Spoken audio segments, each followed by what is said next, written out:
बीते दिनों JPSC mains परीक्षा का परिणाम जारी किया गया है, जिसमें 802 अभ्यर्थी सफल घोषित हुए हैं। सफल हुए अभ्यर्थियों के लिए 9 मई से लेकर 16 मई तक इंटरव्यू होना है। 252 पदों पर नियुक्तियां होनी है, जिसके बाद लगभग 2.5 गुना अभ्यर्थियों को इंटरव्यू के लिए बुलाया गया है। लेकिन परीक्षा परिणाम जारी होते ही आंदोलनरत छात्र नेता एक बार फिर से जेपीएससी के परिणामों पर सवाल खड़ा करने लगे हैं। उनका कहना है कि जेपीएससी द्वारा जारी परिणाम में आरक्षण नहीं दिया गया है और न ही उनके मेंस परीक्षा के नंबर जारी किए गए हैं।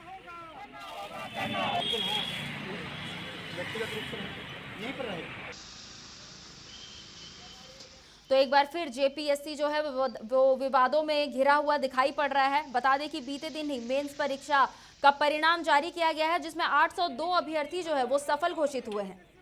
वहीं आपको ये बता दें कि 9 मई से लेकर 16 मई तक इंटरव्यू होना है और 252 पदों पर इसमें नियुक्तियां होनी है।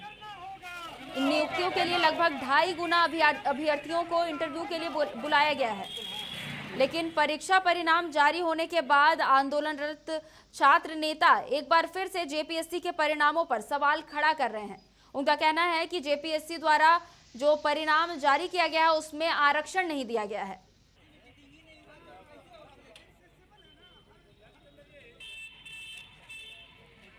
इस पूरे मामले पर छात्र नेता का क्या कुछ कहना है, चलिए सुनते हैं। इस रिजल्ट से देखने से इस रिजल्ट पूरी तरह अंधकार में रखा गया है। कोई सामान खरीदते हैं, तेल कितना का है, मसाला कितना का है, उसमें एमआरपी रहता है। तो ये तमाम छात्रों का जो चयन किया गया है, इसमें किसका कितना अंक है ये किसी को पता नहीं है, चूंकि कट ऑफ जारी नहीं किया गया है। अब बताइए कितना बड़ा अंधकार। साथ ही साथ ये जेपीएससी मुख्य परीक्षा का एक नियमावली कहता है कि सीट का 2.5 गुना हर एक कैटेगरी को इंटरव्यू में मौका देना है। अब देखिए कैटेगरी वाइज कहीं रिजल्ट ही नहीं है। अब जब कैटेगरी वाइज रिजल्ट नहीं है तो ये तमाम रिजल्ट जो देख रहे हैं ये सभी रिजल्ट सिर्फ जनरल का है कि सिर्फ एसटी का है, सिर्फ एसटी का है, सिर्फ ओबीसी का है, कहीं से कोई पता नहीं चल रहा है। मतलब ये रिजल्ट पूरी तरह अंधकार में रखा जा रहा है और ये अंधकार में रखने का हमको यही तात्पर्य होता है कि ये सभी के सभी सीटें जो 252 सीट जो है किसको बेच दिया गया है करोड़ों करोड़ रुपया में, और ये सिर्फ कॉलम पूरा किया जा रहा है और बड़ा बड़ा बातें कही जा रही है कि 8 महीना में परीक्षा हो गया, 9 से 16 तारीख तक इंटरव्यू है। अरे भाई पहले पारदर्शिता नियमावली निष्पक्ष तरीके से करिए। और इसी खबर पर ज्यादा जानकारी के लिए रुक करते हैं अपने सहयोगी नीरज का, जो हमारे साथ फोन लाइन पर जुड़ चुके हैं। नीरज, एक बार फिर जेपीएससी सवालों के कटघरे में खड़ा है, क्या है पूरी जानकारी? देखिए, मैंने पहले भी कहा था खुशबू कि जेपीएससी का विवाद पहला नहीं है, क्योंकि शुरू से जब से झारखंड का गठन हुआ उसके बाद से जितनी भी जेपीएससी परीक्षाएं ली गई है सभी परीक्षा विवादों में रहा है। और 7वीं से 10वीं की बात कर ले तो वो भी पीटी परीक्षा परिणाम घोषित होने के बाद से ये विवादों में चला गया था। अब क्योंकि अभी मामला कोर्ट में है, ऐसे में मेंस की परीक्षा ली गई है और मेंस की परीक्षा की रिजल्ट जो है रिकॉर्ड दिनों में जारी कर दी, जिस तरह से पीटी की परीक्षा जारी की गई थी। अब जारी होते ही अब नया सवाल ये उठ रहा है कि उसमें अगर आरक्षण दिया गया, जैसे एसटी हो गए, एससी हो गए, जनरल हो गए, ओबीसी हो गए, तो इनका अगर आरक्षण दिया गया है तो आरक्षण की सूची जारी की जाए, उसमें दिखाया जाए कि कितने अभ्यर्थी को जो है आरक्षण का लाभ दिया गया और कितने अभ्यर्थी को आरक्षण का लाभ नहीं दिया गया है, या फिर जो अभ्यर्थी पास हुए हैं उनकी मेरिट लिस्ट जारी की जाए और उसमें ये दिखाया जाए कि उनकी नंबर्स कितने हैं, कितने नंबर्स उनको आए हैं, ताकि पता चले अभ्यर्थियों को कि उनकी कितने नंबर्स है। तो ये लगातार जो है ये सवाल उठ रहा है कि जिस तरह से पीटी परीक्षा में भी ये सवाल उठता आया था कि अभ्यर्थियों के नंबर कितने हैं वो जारी नहीं किया गया था, ठीक उसी प्रकार का सवाल जो है मेंस में भी उठ रहा है, क्योंकि इसमें भी जो है नंबर जारी नहीं किया गया। खुशबू जी नीरज, क्या इस पूरे मामले पर किसी संबंधित अधिकारी का कोई बयान सामने आया है?